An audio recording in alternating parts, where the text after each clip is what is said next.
I stand before you tonight as the 2019 Valedictorian. This time last year, I found out that I was in the running for this title. It was then that I decided I wanted it.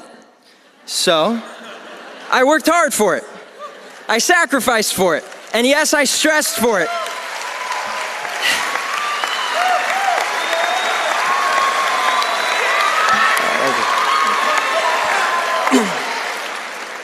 And I got it. And at our senior award ceremony, it felt so good when I heard my name announced with this title. It was so good. For about 15 seconds. Yeah, 15 seconds of my heart racing and my adrenaline pumping. 15 seconds of, yeah, I won. 15 seconds of being at the top of the pile of all my accomplishments. And it felt euphoric. But there must come a 16th second. And on that 16th second, sat down in my seat, I looked at my silver stole that says Valedictorian, and I thought, that's it? What just happened? Why am I not feeling anything else? To be honest, I don't even know what I was expecting. A parade of balloons to drop? Or maybe I was hoping that all of my problems would fade away in comparison to this amazing achievement. But none of that happened, not even in my heart. I felt nothing. I was shocked. This was a huge problem for me, and I needed to figure out why. So here was my thought process. Working hard is good. It is, in fact, biblical.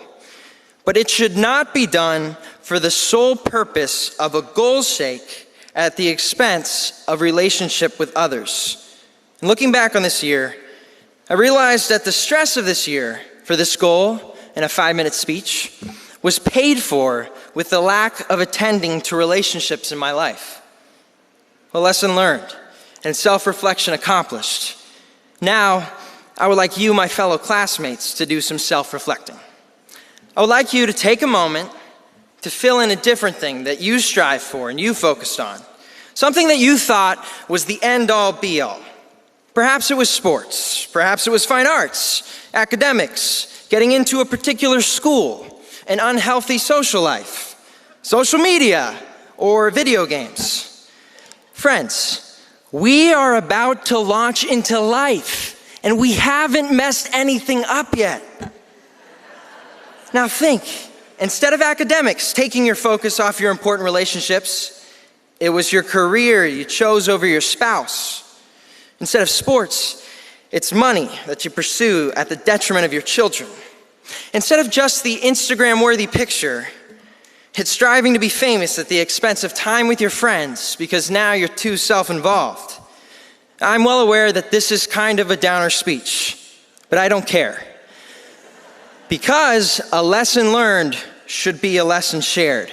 Now, I'm glad that I have only made this mistake of striving for something that is in the light of eternity not important for just 1 year. I can't imagine if I had learned this at 50 or at the end of my life. And here's the lesson. Have no regrets in the 16th second. Nothing is more important than your healthy relationships. Nothing. Not your goals, not your successes. And here's why. Relationships are where we get to influence, impact, and change people's lives. Your life cannot be meaningful without them. Now, we are put on this earth by our Creator, and we all have a purpose to advance God's kingdom that all may be saved. Now, how we all go about that, that's what's different. It's different in what college we choose, who we marry, and what career we choose. It's different in the triumphs and tragedies that come upon us. But in all those things, new relationships are being formed. As you live your life on this earth, there is no greater good than you can do for a person than to love them so much that you point them to Jesus Christ. But first, He should be your first relationship that you cannot neglect. And I want you to know, I have been here at TKA for 14 years. And I love this school, and I love all of you, my classmates. And tonight, I am imploring you, if you have not begun that personal relationship with Jesus Christ, just do it. There is no better way to start something new and close a chapter of your life than with him. If he is your Lord and Savior, then make sure you care for that relationship above all others. And after that, prioritize what is important in your life and never lose focus of your important relationships. So be generous with your time and money, and a lot of relational issues will be resolved. And by the way, it's not too late to mend fractured relationships.